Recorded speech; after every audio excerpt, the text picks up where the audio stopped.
Welcome back to DriftSpot. We're just having a look under the shell of a Yd2. So we have this series of under the shell videos we're making.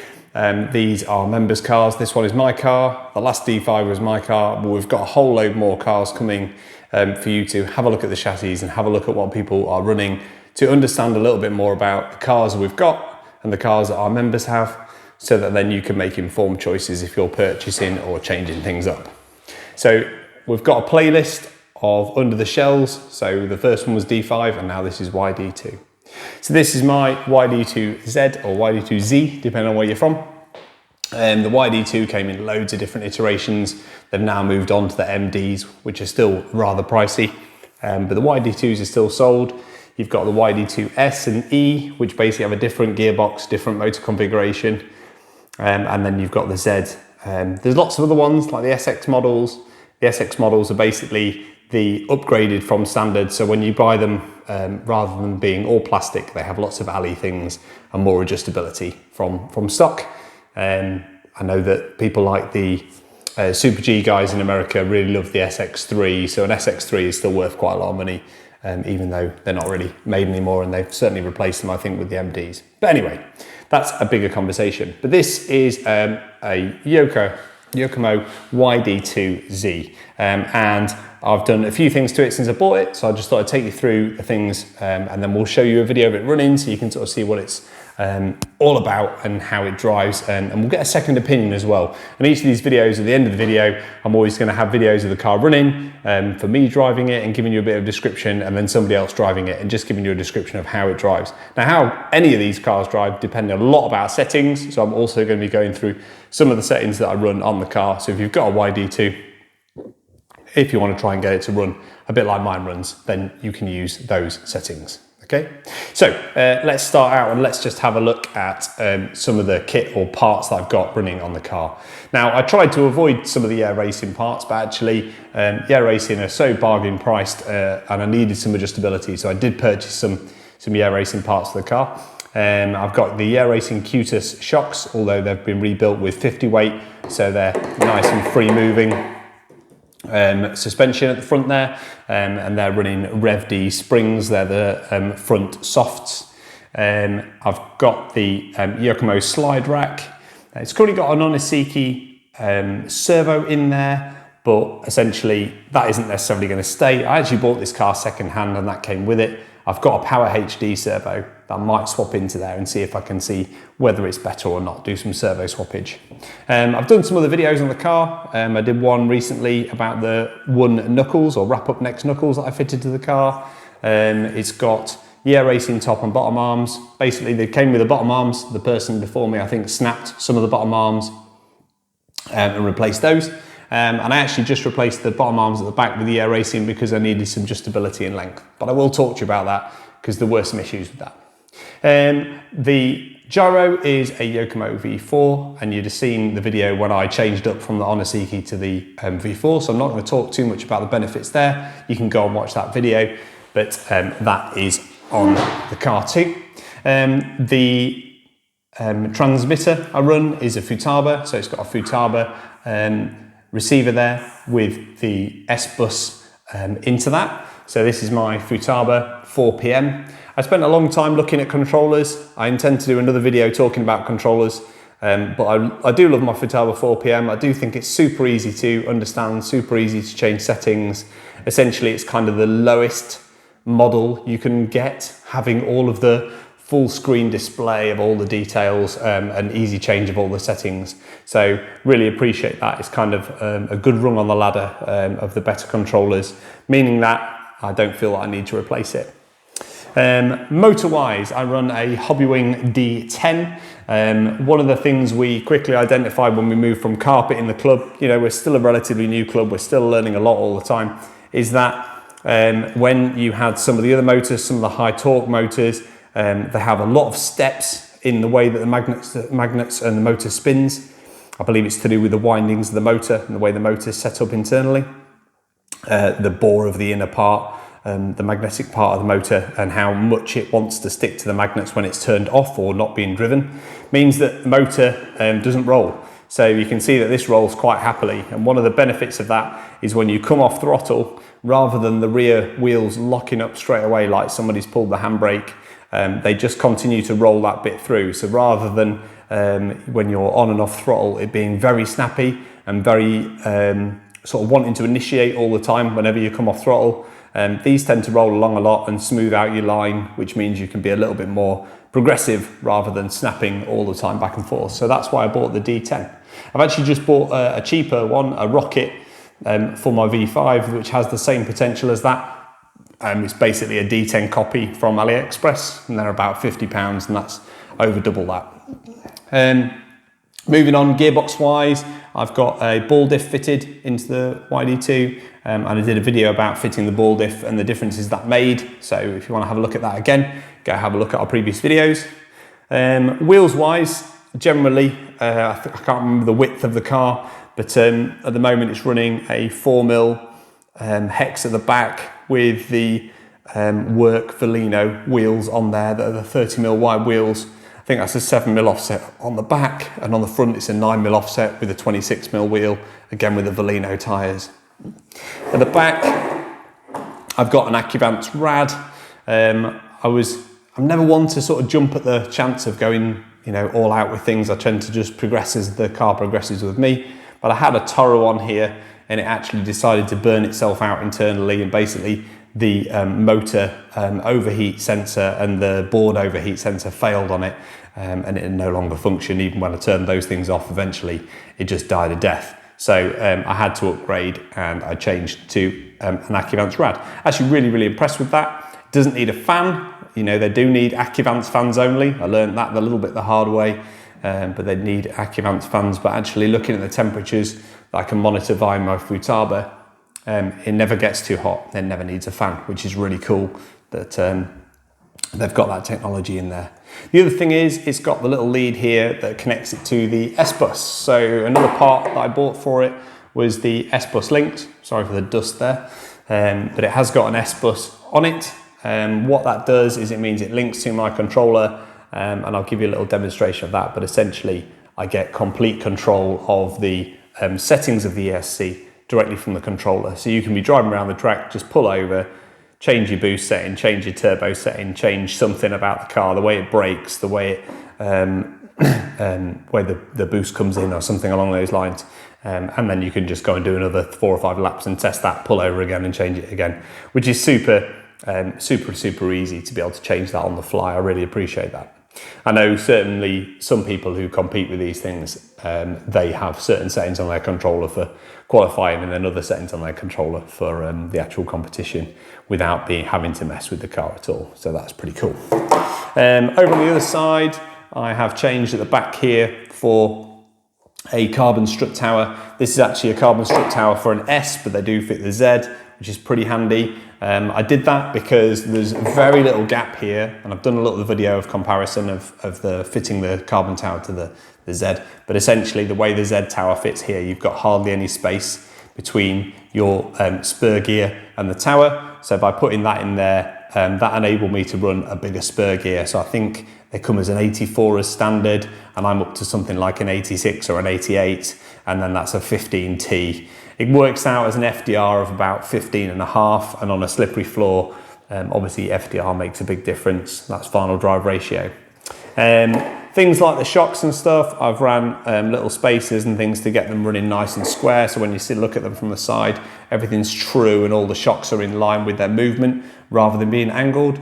This just means that things like on the strut that slides in and out of the shock at the bottom there, it isn't being pressured at a funky angle, which means that your suspension supposedly moves freer and smoother, and it does move pretty smooth and pretty bouncy, which is pretty good. You know, I think certainly if I had some Yokomo Big bores or something like that, they would probably be even smoother.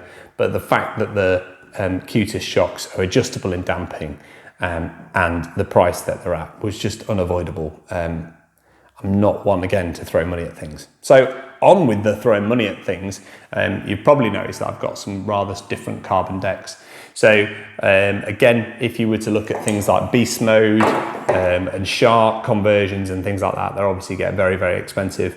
Now I decided to design my own chassis, so top deck and bottom deck. I did have a look at all the other different chassis and sort of compared them and came up with my own design. And then I purchased some matte carbon dual-sided and had somebody CNC my design out of that. I did think about making more of them and selling them, but to be honest, I quite like the fact that I've got my own. But it's pretty comparable with something like a Beastmode chassis. I think the thing that I noticed about that is when you pick up the car, I obviously can't do it because I'm filming, but if you pick up the front and back of the chassis and give it a twist, you can feel that the chassis does have an amount of twist in it, which means that your car chassis is also helping your tyres stay on the ground because it's just allowing that little bit of movement and keeping you grip while it's on the circuit. Is it as good as a Beastmode? No clue. But it certainly looks the part. I'm pretty pleased with it, and it only cost me something like £60. And getting a full carbon setup for a Yd2 is a lot more than that. In that, I designed the front bumper, so I had a full carbon front bumper and a carbon ESC plate at the back there. But you can purchase those things, but they're just going to cost you a little bit more money. So that is my Yd2. Settings wise, let's have a little look. So remember in my settings, I run about 7 degrees of camber at the front. I haven't measured things like caster and so on. I'll show you about those in a moment so you can make a comparison to yours. I'm not saying that mine is the best setup car in the world, but it's set up the way I like it to drive. So, you know, everybody has settings that they like or dislike. You can just go for something along the lines and then tweak from there if you're new to the hobby. At the rear, I run about 1 degree of camber using the Valino tyres. They're very flat tyre. You can see that at 1 degree, I'm probably using about 75% of the tyre. It's not quite touching that final edge. It obviously will flatten down eventually. But yeah, I could probably run it as far as 0 if I wanted to get even more forward bite and traction on that. The front here, the slide rack. I like the slide rack. You can see that on about sort of 75%, the wheels are totally parallel on the slide rack. So that's called your Accuvance. The Accuvance's quite good. When it goes to full lock, it's not quite as good as that. You can see from a top angle. And actually, I do think there are better front ends with more lock than that. Like if you look at that far right wheel could probably come round a bit more, and the left one here. I actually think with the bell crank, I probably got a little bit more lock. But this is definitely smoother and more progressive to make the movement of the wheels, which is pretty cool. All right, so that is my Yd2. Oh, one last thing.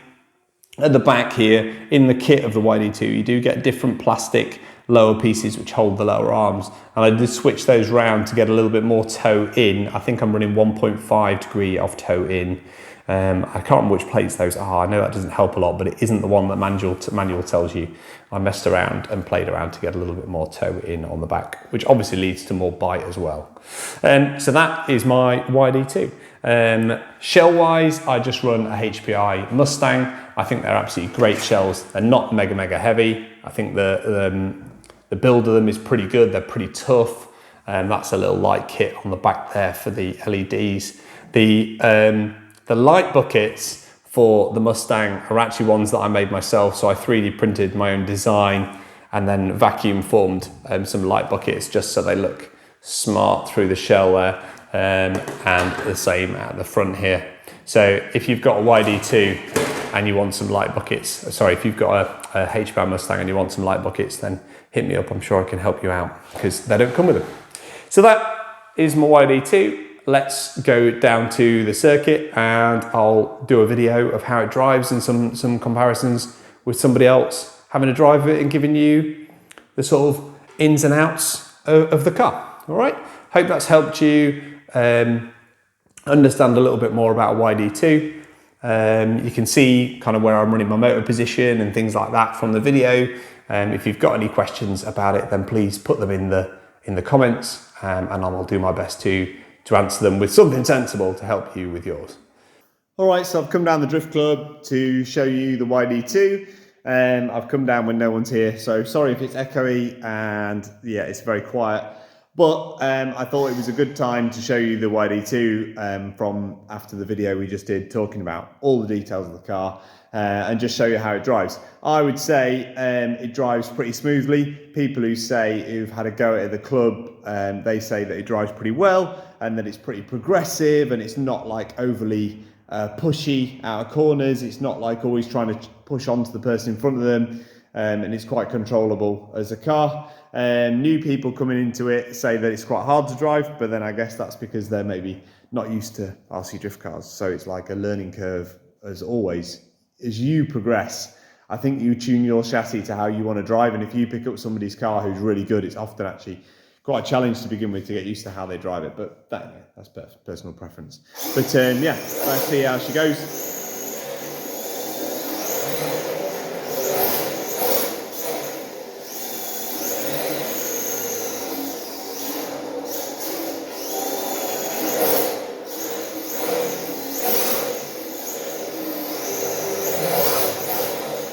So thinking about the different components that it's got, one of the things I definitely think was an absolute game changer was the motor.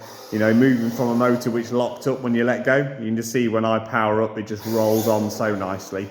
And absolutely love that. That's the Hobby Wing D10, very similar to an Accuvance. And I think if I was making the choice again, I probably would have gone Accuvance because of the fact that I've got a Futaba transmitter, so it would have been on the S-Bus and linked all in together. So realistically, I probably should have bought the Accuvance, knowing that I was going to buy the Accuvance ESC and all that sort of stuff. So potentially, if I were to build this car again, I would have bought the Accuvance motor, Accuvance ESC. And then servo-wise, I probably would have gone, I know on the video we talked about the fact it had an Onisiki, I probably would have gone for the ReveD, just because I like the fact that you can make it adjustable, but I know that obviously again there's another level to that. There's even better and more expensive servos than that. The V4 Gyro I'm still really happy with, still really drives really nice. I think the next level from that again is the Futaba, which has a lot of settings and a lot of complexity. But for the moment I'm really happy with the car. We had a little drift comp on Sunday just gone, and I came 4th out of the group, and I was really impressed with that because, you know, I'm still getting better as a driver, and it was really good to manage to get to that position in the little competition.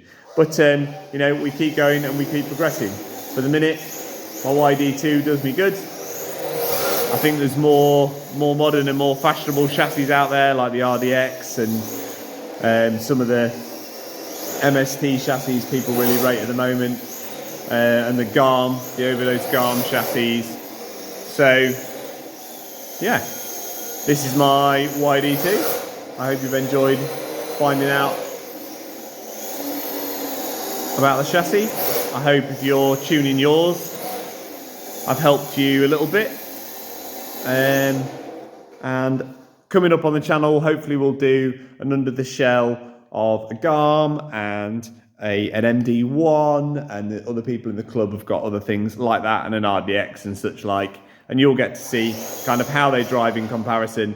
What would be really good to do, of course, would we get all these little snippets of them all driving and compare how the chassis drive. But hopefully on the next videos, I'll get some more people's opinion. I hope that was helpful to you. Let's enjoy some skids, and that's it for the video. Cheers.